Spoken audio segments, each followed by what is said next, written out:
Hello, guys. I'll start off with a quote.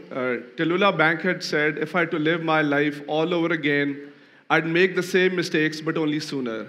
But before I talk more about the mistakes I made along my journey, let me tell you a little bit about myself. My name is Irfan Ahson, and I'm a civil engineer by training. And I'm not here talking to you about engineering today. I'm going to talk about photography because that is what brought me here.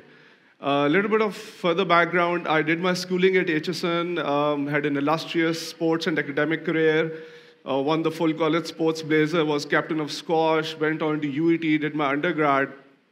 And I was all set to become either a bureaucrat or a very competent engineer in a multinational company. And that is what it looked like because I had grown up in a very job-oriented, risk-averse family setup where you were supposed to follow a certain pattern, a certain mold. You get good education, you find a good girl, you get married, you raise kids, and if you're lucky, you try to sneak into heaven. And that is what it seemed most likely. In 2003, I graduated, and I got married the same year. And apparently, I had everything going for me. I was well-placed, had a good job, had a pretty wife, and I was making good money, and I was climbing up the corporate ladder, and on surface, everything seemed good. But there was something amiss in my life. I was lacking that contentment and fulfillment, that I really craved. There was a creative streak to my side, which I had stifled for too long. And I realized that I have to let that spark, really ignite.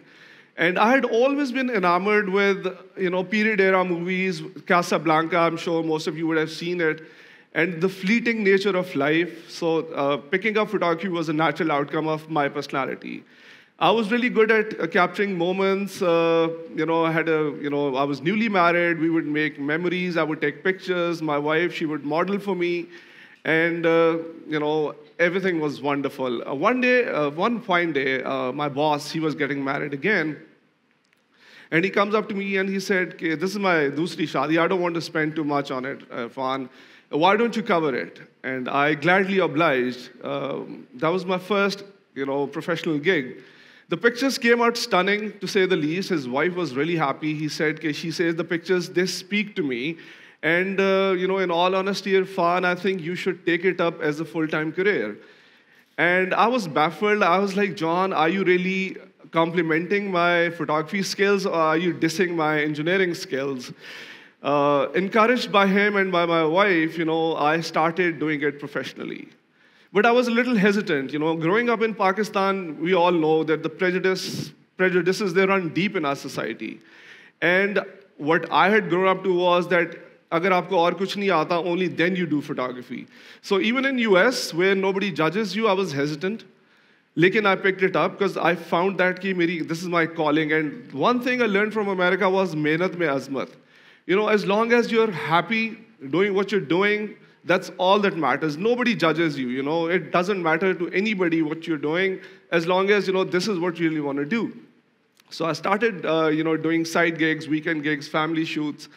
And money came along, recognition came along. And to my surprise, I figured that the artists, they were like showered with adulation over there. They were looked up to. They were appreciated. They were honored. I mean, I can't tell you my excitement when once a bride's father, he came up to me and he said, "Thank you so much, Mr. Irfan, for taking time out and, creating these special memories for us forever. And I can't thank you enough." And I was like, you're paying me crap loads of money. That's what I thought to myself. And you're saying that to me, so that means a lot. So I was really encouraged. I made a name for myself. There came a point where I was making more money from my weekend gigs than I was doing from my engineering, job. So things progressed smoothly, and I got better and better at it. And before, I would say it was around 2008 when the economic, downturn happened. The work hours, they became longer. The salaries, they were shrinking, and I thought it's probably time to move back to Pakistan.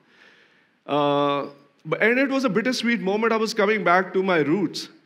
Lekin at the same time, I had to deal with the dark cloud of, log kya kahenge, hanging over my head.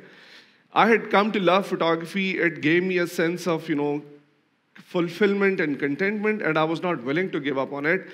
But dealing with the society and, this kind of stigma that's associated with it, that was a hard, pill to swallow. My wife, she was more blunt. She had really supported me over there. She would accompany me to shoots. Lekin yahan pe aake wo kehti hai, Irfan, I married an engineer. This is Pakistan. I did not marry a photographer. And we are dealing with a different set of realities here. And unpleasant as it may sound to you, I would really want you to be an engineer. Even if you make less money, that's not a problem. I spoke to another friend that I'm doing photography, and he said, "Ki haan, wo to theek hai, lekin tu kaam kya kar raha hai?" So I was like, man, what? And my mom, I mean, she was the most atrocious. She said, "Humne ladka engineer bana ke bahar bheja hai, wo photographer ban ke wapas aa gaya hai."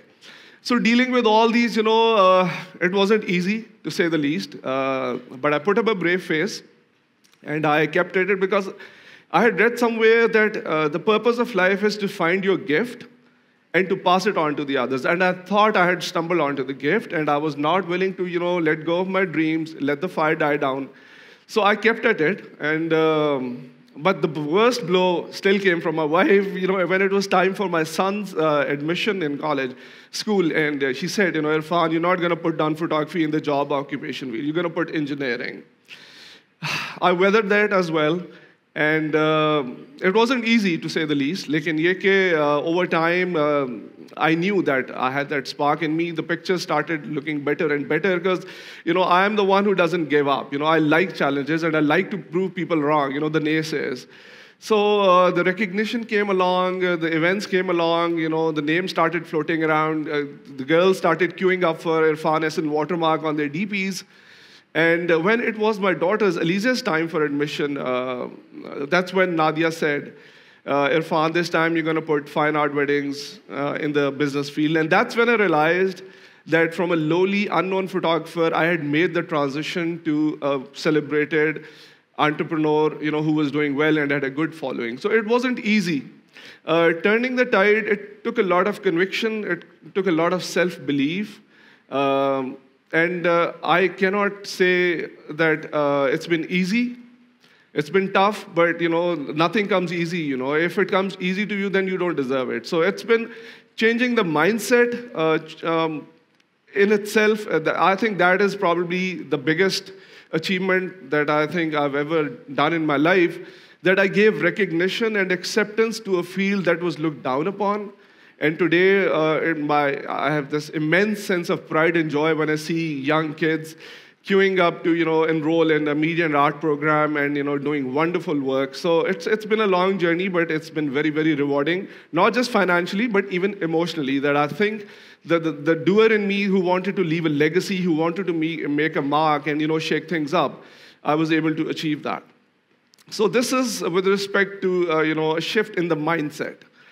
While this shift was taking place, there was another shift that was undergoing on the sides. Before I moved to US, taking pictures was an ordeal.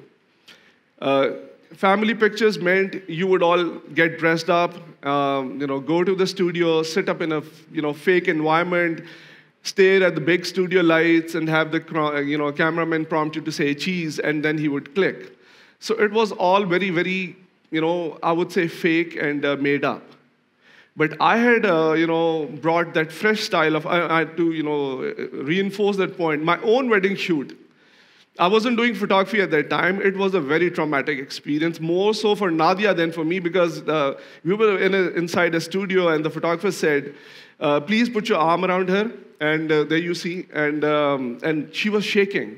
Because it was all such a fake environment. There was no chemistry. The photographer, he had not done anything to make us comfortable. And as opposed to that, when you look at my other pictures, you'll see that pictures are supposed to be candid. They're supposed to be frank. They're supposed to be time capsules. They're supposed to capture your beauty, emotions, feelings, fears, insecurities, and everything. And that is what a real photograph should be. And that is what I tried to bring to Pakistan. But it took a lot of...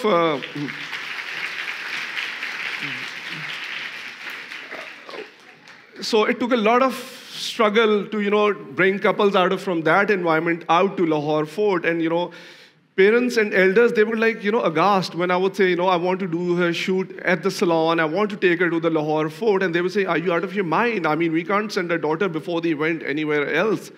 And if you look at it now, you cannot imagine a wedding shoot that is not done outdoors, that is not done in daylight, where the emotions or the chemistry are not captured in a very artistic and beautiful manner.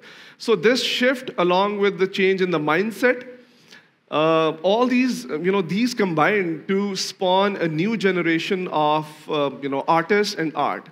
So today, when we look at, around us, we see that the artists and the photographers and anybody in the media industry, they're looked up to. They're not looked down on. They're not frowned upon. I don't think any of my friend is going to say, कि, अच्छा, तू photography तो कर रहा है, लेकिन काम क्या कर रहा है? So it took me a decade of hard work, conviction, self-belief, and support from all of you guys. And if it wasn't support from you guys, I wouldn't be here standing and giving this talk. The change wasn't just specific to my wife and my mom's thinking.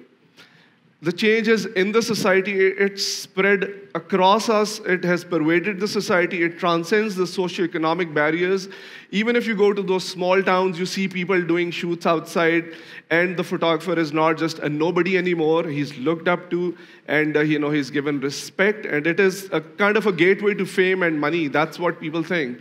And I'm so proud that I have a very tiny role in bringing about this change, and I really feel blessed. And thank you for having me, guys.